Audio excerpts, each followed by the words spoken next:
Hello friends, a very good morning to all of you. और हम अपने आज के लेक्चर में अपना एल्डिहाइड्स एंड कीटोन्स का नेक्स्ट टॉपिक डिस्कस करने जा रहे हैं, जो कि बेसिकली आप केमिकल रिएक्शंस के अंडर में पढ़ेंगे। और आज का टॉपिक हमारा है reduction and oxidation reactions of aldehydes and ketones. तो बच्चों, यहाँ पर जो रिडक्शन और ऑक्सीडेशन के ये जो टॉपिक्स हैं, ये कोरिलेटेड टॉपिक्स हैं हमारे अल्कोहल से भी, और हमने ये वहां पे भी बेसिकली डिस्कस किए हैं। इसका आपको मैं एक रीजन बताता हूं, क्योंकि जो एल्डिहाइड्स हैं वो बेसिकली अल्कोहल्स के ही ऑक्सीडाइज्ड प्रोडक्ट्स हैं। तो अगर आपको याद हो तो मैंने अपने अल्कोहल वाले चैप्टर में आपको इन डिटेल एक्सप्लेन किया था कि कैसे हम अल्कोहल का कन्वर्जन एल्डिहाइड्स में और एसिड में कर सकते हैं by the use of strong and mild oxidising agents. और अगर हम एसिड को रिड्यूस करेंगे तो सबसे ज्यादा reduced form of oxygen containing compounds जो होता है वो बेसिकली अल्कोहल्स होता है। तो बेसिकली ये रिएक्शंस आपको अल्कोहल से लेकर aldehyde and through out acid series में आपको देखने को मिलेंगी। तो ये एक बहुत कॉमन रिएक्शंस होती हैं, लेकिन फिर भी ये इंटर कन्वर्जन्स में बहुत इंपॉर्टेंट होती हैं। तो आज के इस लेक्चर में जो नई बातें हम सीखने जा रहे हैं वो बेसिक रिडक्शन और ऑक्सीडेशंस तो हमने आपको पहले भी पढ़ाया है, और जो बेसिक बातें हम यहां सीखेंगे वो नई चीज आ रही है बच्चों, दो नेम्ड रिएक्शंस जिनको हम क्लेमेंसन्स रिडक्शन और वुल्फ किश्नर रिएक्शन के बारे के नाम से जानते हैं, जो कि एक्चुअली हम एल्डिहाइड्स के रिडक्शन के टॉपिक के अंदर में पढ़ेंगे। नेक्स्ट इंपॉर्टेंट थिंग इज कि ऑक्सीडेशन में मैंने आपको कीटोन्स के ऑक्सीडेशन के बारे में बताया था, और कीटोन्स के ऑक्सीडेशन के अंडर में जो आज हम नई चीज पढ़ने जा रहे हैं वो है एक रूल जिसे हम पोपॉफ्स रूल के नाम से जानते हैं। और हम देखेंगे कि कैसे हम एल्डिहाइड्स और कीटोन्स को on the basis of oxidising agents क्या कर सकते हैं, खासकर माइल्ड ऑक्सीडाइजिंग एजेंट्स के प्रेजेंस में डिस्टिंग्विश कर सकते हैं। तो ये जो थर्ड पॉइंट होगा इस टॉपिक का, वो basically distinguishing between aldehydes and ketones के बारे में हम यहां डिस्कस करेंगे। तो चलिए इसी पॉइंट पर हम अपना पहला टॉपिक आज का, जो कि रिडक्शन से डील कर रहा है एल्डिहाइड्स के, उसको डील करते हैं। तो देखिए, पहला जब हम बात करेंगे रिडक्शन ऑफ एल्डिहाइड्स की और कीटोन्स की, तो आप इस चीज को समझिएगा कि जब कभी भी बच्चों हम रिडक्शन की बात करते हैं, हम बात करना चाह रहे हैं रिडक्शन की। देखिए, रिडक्शन का मतलब है एल्डिहाइड्स का कन्वर्जन प्राइमरी अल्कोहल में या सेकेंडरी अल्कोहल का कन्वर्जन बेसिकली, या कीटोन्स का कन्वर्जन सेकेंडरी अल्कोहल में। तो दो चीजें यहां पर होंगी, या तो हम प्राइमरी अल्कोहल को बनाने वाले हैं किससे, एल्डिहाइड से, RCHO का कन्वर्जन RCH2OH में। दैट मींस एल्डिहाइड को हम किस में रिड्यूस करने जा रहे हैं, प्राइमरी अल्कोहल में। हम एल्डिहाइड्स को बच्चों किस में रिड्यूस करने जा रहे हैं, प्राइमरी अल्कोहल में। या तो दूसरी बात यहां पर हमें करनी है कि हम कीटोन्स को RC≡OR को रिड्यूस करने जा रहे हैं, जिसको हम कहते हैं बच्चों सेकेंडरी अल्कोहल। तो देखिए, ये बेसिक है किस चीज का, रिडक्शन का। तो ए में हमने बेसिकली क्या करा, एल्डिहाइड्स का रिडक्शन करा प्राइमरी अल्कोहल्स में, और बी केस में हमने क्या किया, कीटोन्स का हम रिडक्शन कराने वाले हैं 2 डिग्री अल्कोहल में। तो आप यहां पे देखिए कि जब कभी भी आप इस तरीके के कन्वर्जन्स को करेंगे तो आप कौन कौन से रिएजेंट्स यूज कर सकते हैं। बेसिकली यहां पे हाइड्रोजन का डोनेशन होना है, तो यहां पर 2H तो लगेगा ही लगेगा। ठीक है, आप यहां पे देखिएगा कि RCHO में यहां पे ये जो हाइड्रोजन आ रहा है ये एक्चुअली जब एल्डिहाइड में एडअप हो रहा है तो वो एल्डिहाइड को रिड्यूस करके एक्चुअली प्राइमरी अल्कोहल में कन्वर्ट कर रहा है। और ठीक ऐसे ही यहां पर जब कीटोन्स हाइड्रोजन का एक्सेप्टेंस करते हैं then they will be reduced to 2 degree alcohol. Now the importance is कि हम यहां पर कौन से रिएजेंट्स को यूज करें। तो बच्चों जो ये चीजें यहां यूज की जा सकती है दोनों रिएक्शंस के लिए कॉमन है और वो रिड्यूसिंग एजेंट्स हैं NaBH4 यूज करा जा सकता है। आप इसमें लिथियम एल्यूमिनियम हाइड्राइड का यूज कर सकते हैं, लिथियम एल्यूमिनियम हाइड्राइड का यूज कर सकते हैं, या आप इसका हाइड्रोजनेशन कर सकते हैं पीडी के प्रेजेंस में। तो मैं एक बार और यहां पर साफ साफ लिखने जा रहा हूं, आप यहां पे बच्चों NaBH4 यूज कर सकते हैं, आप यहां पे lithium aluminium hydride as a reducing agent use कर सकते हैं, या आप इसका हाइड्रोजनेशन करा सकते हैं, कैटालिटिक हाइड्रोजनेशन जिसे कहा जाता है प्लैटिनम या प्लैटिनम के प्रेजेंस में। तो this is an important reaction so far as the basics of reduction of aldehydes and ketones are concerned. That means ये देखिए हमारा यहाँ का जो पहला टॉपिक है reduction by the presence of NaBH4, LiAH+ and catalytic hydrogenation complete हो गया, जिसमें हमने देखा कि जो एल्डिहाइड्स हैं वो प्राइमरी अल्कोहल्स में और जो कीटोन्स हैं वो सेकेंडरी अल्कोहल्स में रिड्यूस होते हैं। अब चलिए देखते हैं दो इंपॉर्टेंट नेम्ड रिएक्शंस जो कि बहुत इंपॉर्टेंट होती हैं रिडक्शन के प्रोसेस के लिए। अब देखिए पहले जो नेम्ड रिएक्शन है यहां पर उस रिएक्शन को कहते हैं क्लेमेंसन्स रिडक्शन। उस रिएक्शन को बच्चों क्या कहा जाता है? उस रिएक्शन को कहा जाता है क्लेमेंसन्स, CLEMENSONS,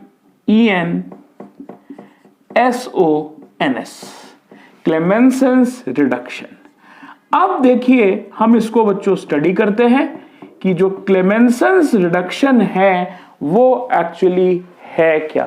तो चलिए इसको यहां पर देखते हैं। तो क्लेमेंसन्स रिडक्शन में बेसिकली क्या होता है, जो भी आपके कार्बोनाइल कंपाउंड्स हैं, तो देखिए ये मैंने यहां पे कार्बोनाइल ग्रुप लिखा है, जब आप इसका जिंक अमेल्गम के साथ ट्रीटमेंट करते हैं, तो जिंक अमेल्गम का मतलब होता है बेसिकली मर्क्यूरी के साथ जब उसका हमने कंजुगेशन किया, जब हमने उसका जिंक अमेल्गम के प्रेजेंस में इन द प्रेजेंस ऑफ HCl हमने बेसिकली रिएक्शन करा, तो वो एक तरीके का रिडक्शन प्रोसेस हुआ।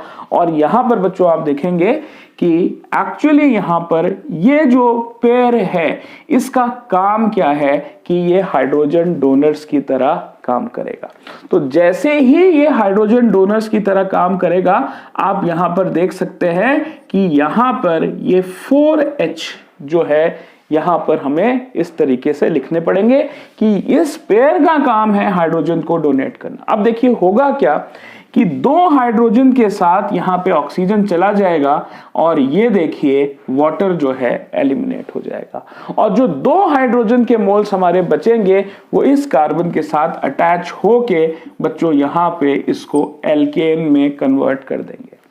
अब ये बहुत बहुत इंपॉर्टेंट रिएक्शन बन जाती है। मैंने आपको एक बार पहले भी बताया था कि red phosphorus and HI is such a powerful reagent that it can convert any oxygen containing compounds to alkanes. और देखिए आज हमने एक दूसरा रिएजेंट सीखा है जो एल्डिहाइड्स को या कार्बोनाइल ग्रुप्स को किस में कन्वर्ट कर रहा है? एल्केन में। तो जब कभी भी स्पेसिफिकली क्या होने वाला है, आप एमलगेटेड जिंक लेंगे इन the presence of HCl, they will actually release the hydrogen and that hydrogen will be used up in the reduction of carbonyl groups to the corresponding alkanes। और इस रिएक्शन को आप क्लेमेंसन्स रिडक्शन के नाम से जानते हैं। तो चलिए हमारे पास यहां पर ये हमारा second topic that is the Clemmensen reduction ये भी कंप्लीट होता है। अब हम एक और तरीके के रिडक्शन को डील कर रहे हैं जिस रिडक्शन का नाम है बच्चों वुल्फ किर्शनर रिडक्शन। तो चलिए वुल्फ किर्शनर रिडक्शन को हम यहां पर देखते हैं और इसे हम स्टडी करने की कोशिश करेंगे। तो यहां पर जो नेक्स्ट रिएक्शन हम डील कर रहे हैं that is the Wolff Kishner reduction. This is the Wolff Kishner reduction. तो इसमें बेसिकली होता क्या है, देखिए मैं आपको बताता हूं। आपके पास कार्बोनाइल ग्रुप होता है, इस कार्बोनाइल ग्रुप का आप ट्रीटमेंट करते हैं H2N NH2 के साथ। अब NH2 NH2 को आप मेरे को बता सकते हैं बच्चों क्या होता है? Yes, very good, this is basically hydrazine. तो दिस इज बेसिकली हाइड्राजीन। तो जब कभी भी आप कार्बोनाइल ग्रुप्स का ट्रीटमेंट हाइड्राजीन के साथ करते हैं तो देखिए यहां पे होने क्या वाला है, यहां पे बेसिकली ये जो हाइड्रोजन है ये ऐसे इस ऑक्सीजन के साथ एलिमिनेट हो जाएगा और यहां पर बेसिकली वाटर जो है यहां देखिए इस तरीके से एलिमिनेट हो गया।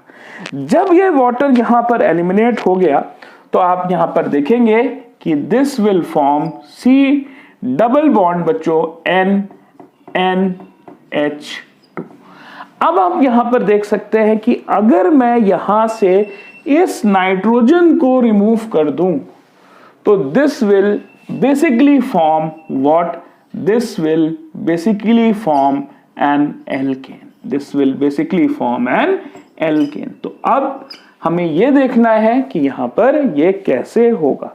तो एक तो आपको यहां पे जेंटल हीटिंग करनी पड़ती है। तो डेफिनेटली आप यहां पे देखिए जब हीट करेंगे तो यहां पे N2 जो है वो लिबरेट हो जाएगी। लेकिन यहां पे जिस चीज के प्रेजेंस में बच्चों ये करा जाता है या तो वो KH होता है या वो होता है इथाइलिन ग्लाइकॉल, या वो होता है इथाइलिन ग्लाइकॉल। तो ये देखिए यहां पर जब कभी भी बच्चों कार्बोनाइल कंपाउंड्स में दोनों बातें आ गई। जब हम यहां पर इस चीज को डील कर रहे हैं एल्डिहाइड्स भी आ गया और कीटोन्स भी आ गया।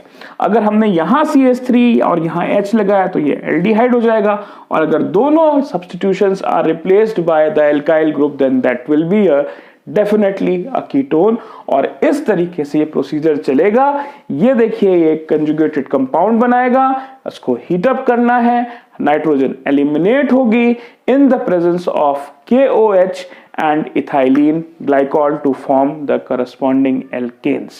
तो जब कभी भी आप इस रिएक्शन को board examination point of view से लिखेंगे तो आपको यहां पर एक चीज बहुत इंपॉर्टेंस रखती है कि आप पहले इसका स्टेटमेंट इसी फॉर्म में लिखिए कुछ इस तरीके से कि when carbonyl compounds are treated with hydrazine water is eliminated and a complex compound is formed which on heating in the presence of KOH and ethylene glycol will form alkanes. This is known as Wolff-Kishner reduction.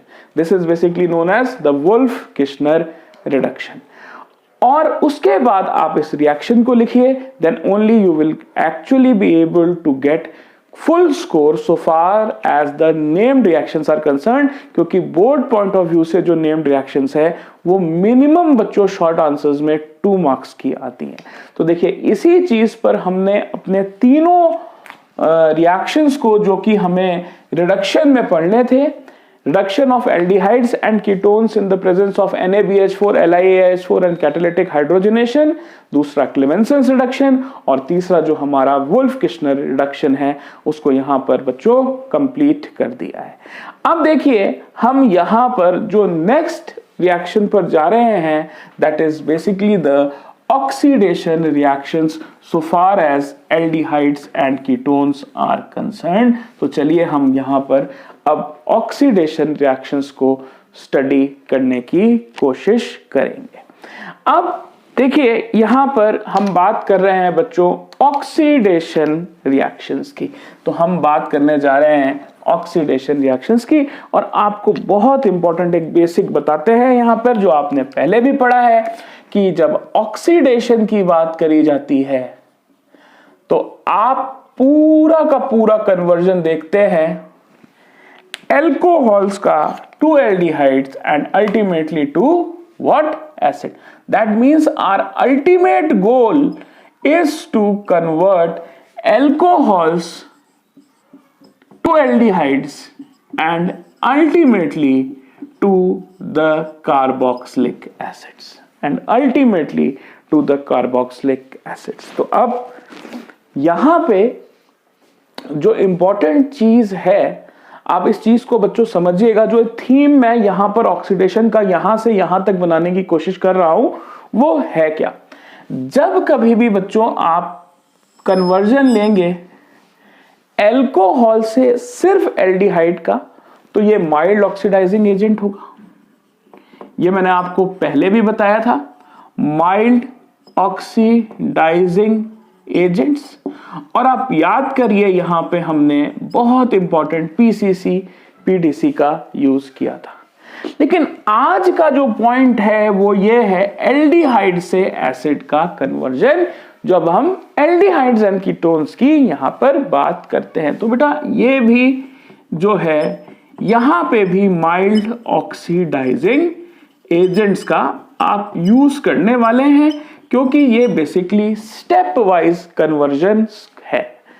अब देखिए हम यहां पर जो importance रख रहे हैं, मतलब यहां से यहां तक एल्डिहाइड्स तक का कन्वर्जन जब हम अल्कोहल से कर रहे हैं तो भी वो एक ऑक्सीडेशन प्रोसेस है, और एल्डिहाइड से जब एसिड का कन्वर्जन कर रहे हैं तब भी वो एक बेसिकली किस तरह की प्रोसेस है बच्चों, ऑक्सीडेशन का, माइल्ड ऑक्सीडाइजेशन एजेंट का प्रोसेस है।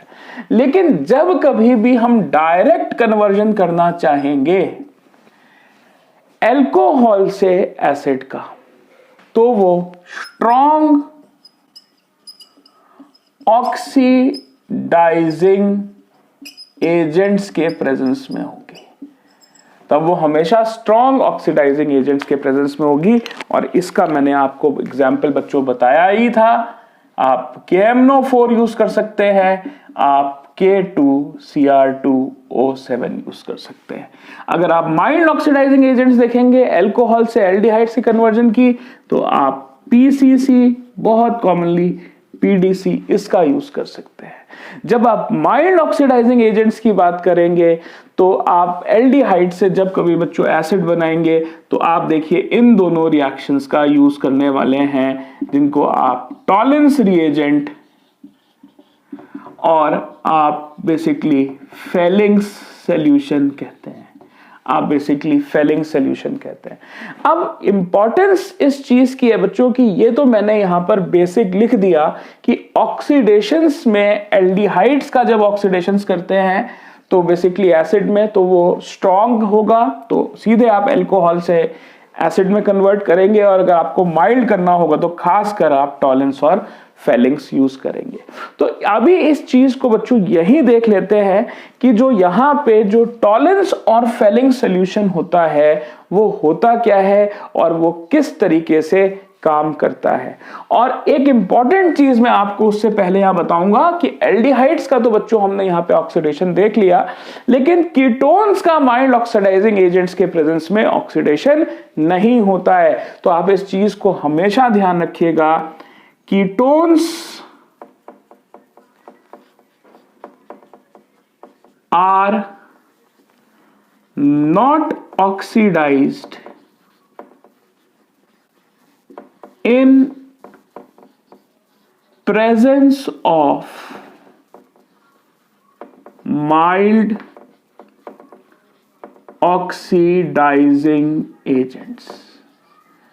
Ketones are not oxidized in presence of mild oxidizing agents. That means कि कीटोन्स का सिर्फ और सिर्फ स्ट्रॉन्ग ऑक्सीडाइजिंग एजेंट्स ही ऑक्सीडेशन कर सकते हैं, जैसे आपका कौन सा HNO3 हो गया, H2SO4 हो गया, आपका K2Cr2O7 हो गया, इस तरीके के जो स्ट्रॉन्ग ऑक्सीडाइजिंग एजेंट्स होते हैं। अब देखिए, लेकिन इसको करने के लिए एक रूल होता है, तो मैं आपको उस रूल को बताता हूं कि मान लीजिए आपके पास एक कीटोन है CH3 C double bond O and this is C2H5।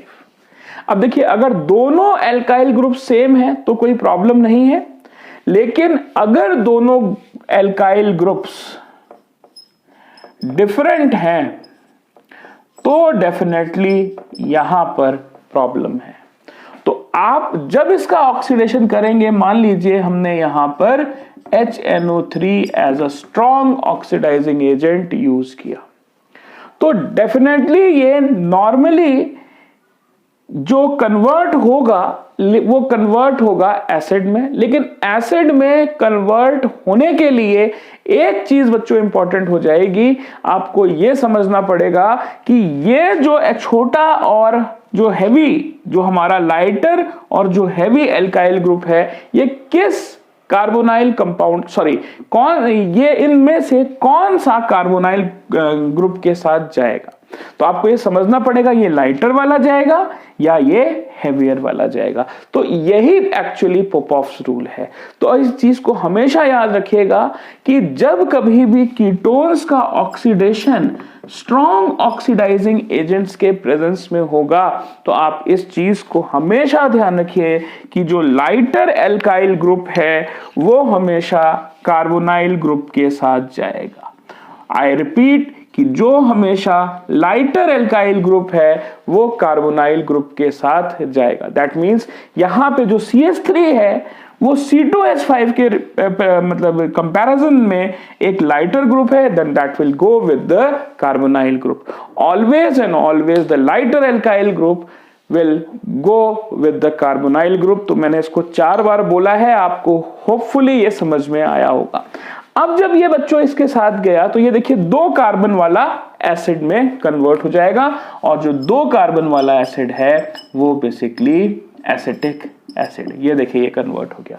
और यहां पे भी इस कार्बन के पास, इस एल्काइल ग्रुप के पास 2 कार्बन है, तो ये भी बच्चों एक्चुअली 2 कार्बन वाले एसिड में कन्वर्ट हो जाएगा। तो यहां पे हमको 2 मॉलिक्यूल्स ऑफ एसिटिक एसिड मिल जाएंगे।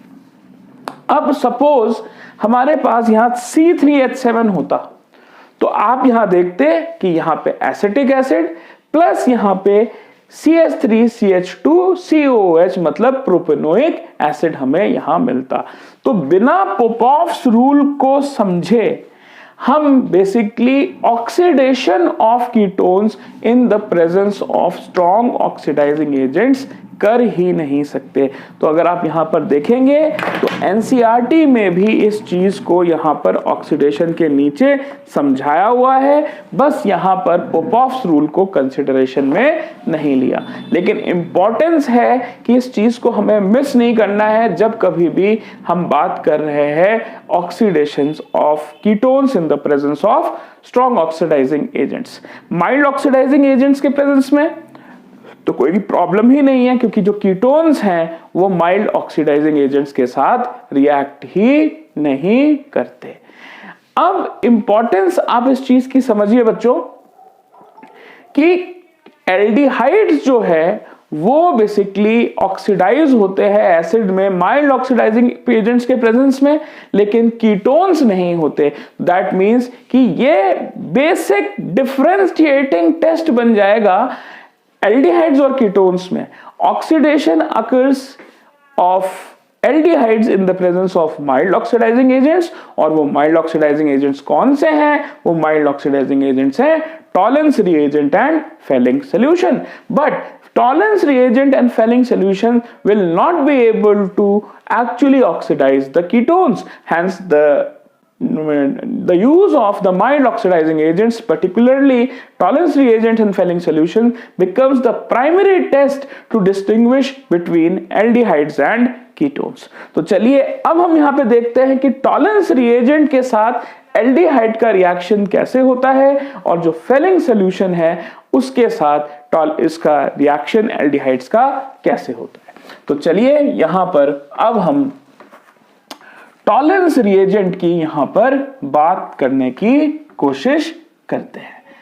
अब देखिए यहां पे जब हम टॉलेंस रिएजेंट की बात करेंगे तो हमें यहां पर इस चीज को थोड़ा सा इंटरेस्टिंग तरीके से समझना होगा कि सबसे पहले तो टॉलेंस रिएजेंट है क्या, इसका यूज कैसे किया जाता है, और फिर हम यहां पर इन बातों को समझ पाएंगे। तो सबसे पहले जब भी आपको टॉलेंस रिएजेंट का यूज करना हो तो हमेशा बच्चों आप हमेशा और हमेशा उसको फ्रेशली प्रिपेयर्ड लेंगे। आप पहला जो पॉइंट हमारा यहां बनेगा कि freshly prepared Tollens reagent should be use. तो it should be freshly prepared.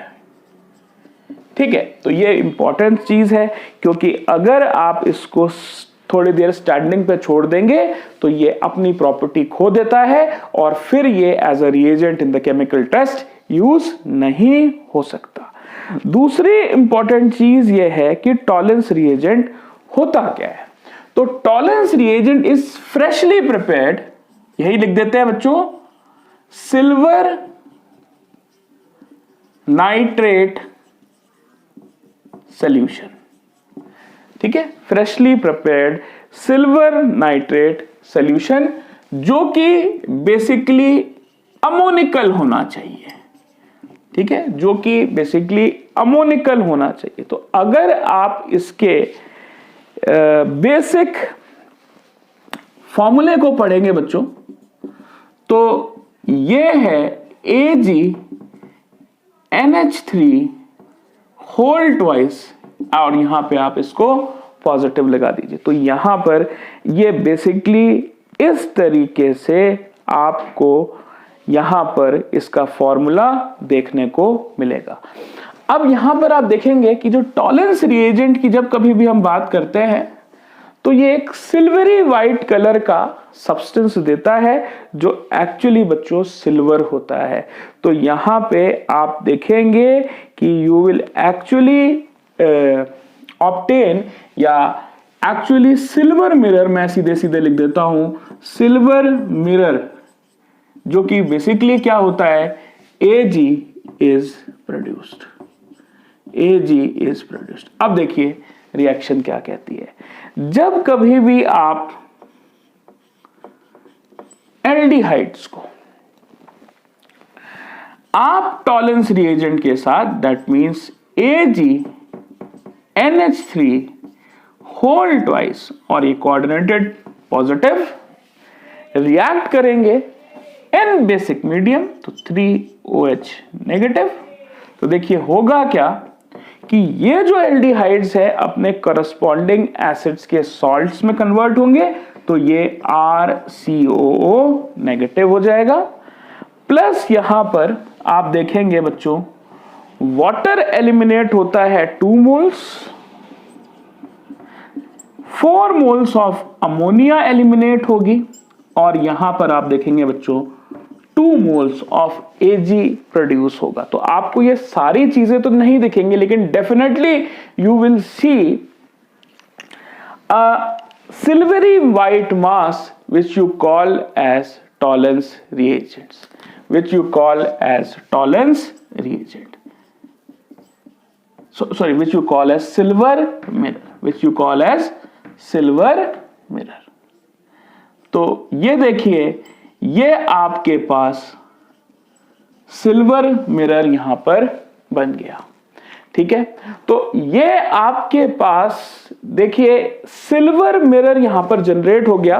तो हमने यहां पर देखा कि जो एल्डिहाइड्स है ये किस में कन्वर्ट हो गए, एसिड सॉल्ट्स में, और यहां पर सिल्वर मिरर जो है हमारा जनरेट हो गया है। And this is the test which you can use for the distinction between aldehydes and ketones. Ketones ये चीज नहीं देगा, कीटोन्स टॉलरेंस रिएजेंट के साथ रिएक्ट नहीं करेगा, बल्कि जो एल्डिहाइड्स हैं वो सिल्वर मिरर टेस्ट देते हैं। तो ये एक प्राइमरी टेस्ट हो गया to distinguish between aldehydes and ketones. अब चलिए हम फेलिंग सॉल्यूशन को देखते हैं कि फेलिंग सॉल्यूशन का क्या यूज होता है।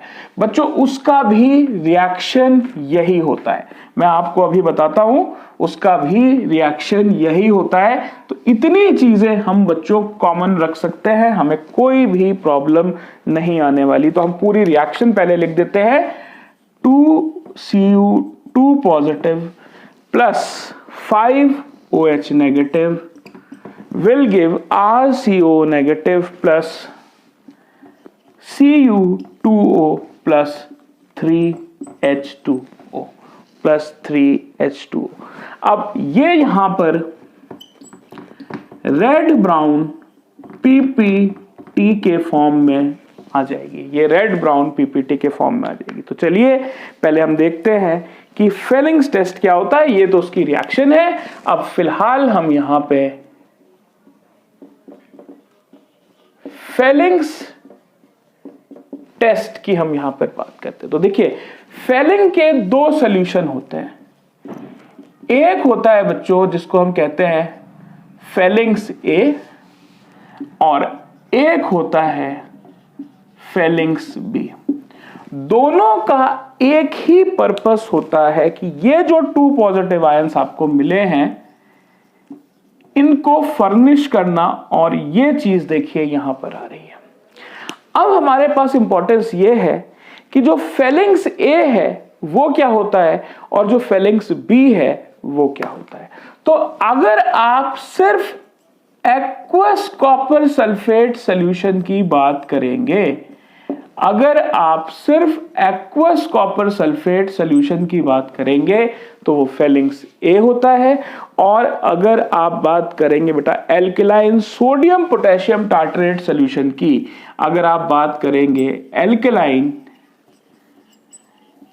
सोडियम पोटेशियम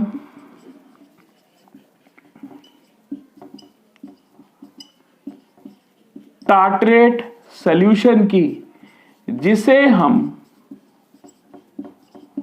रोचेली सॉल्ट भी कहते हैं, जिसे हम रोचेली सॉल्ट भी कहते हैं, तो उसको हम बेसिकली फेलिंग्स बी कहते हैं। तो यहां पे आपके पास दो तरीके के सॉल्यूशंस होते हैं फेलिंग्स में, Fehling's A and Fehling's B, but the purpose of both the solutions is actually to furnish copper 2 positive ions, which is actually used to oxidize aldehydes to the acid salts, which is actually used to oxidize acid to the acid salts। अब यहाँ पे देखिए ये अगर इसको oxidise कर रहा है तो कॉपर 2 पॉजिटिव कॉपर +1 में एक्चुअली रिड्यूस होगा, और जो चीज आप देखेंगे वो बेसिकली एक रेडिश ब्राउन पीपीटी होगा। तो जब कभी भी आप इन सॉल्यूशंस को आप देखिए, कोई भी एल्डिहाइड का सैंपल लेंगे और सिंपली ये लिक्विड फॉर्म में ये सॉल्यूशंस होते हैं, तो जब आप इसको उस सैंपल में डालेंगे तो अगर आप बेसिकली टॉलरेंस रिएजेंट यूज करेंगे then you will observe a silver PPT which is of silver, जिसको आप सिल्वर मिरर टेस्ट में यूज कर रहे थे, जैसे मैंने आपको बताया ही था टॉलरेंस रिएजेंट में।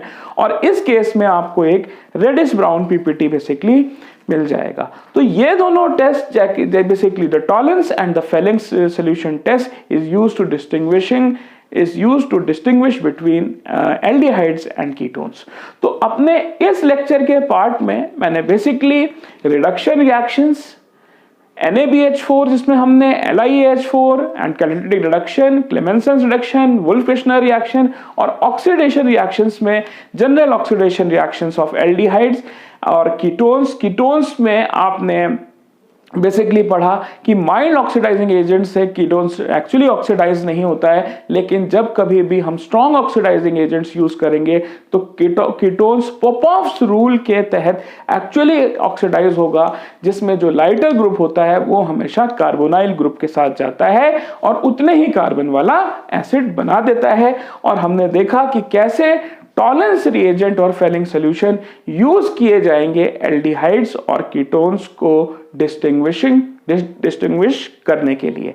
तो अपने नेक्स्ट लेक्चर में हम अपनी chemical properties of aldehydes and ketones को कंटिन्यू रखेंगे, जिसमें हम 3 इंपॉर्टेंट रिएक्शंस को पढ़ने वाले हैं, जिसको हम कहते हैं बच्चों iodoform test, aldol condensation and Cannizzaro reactions.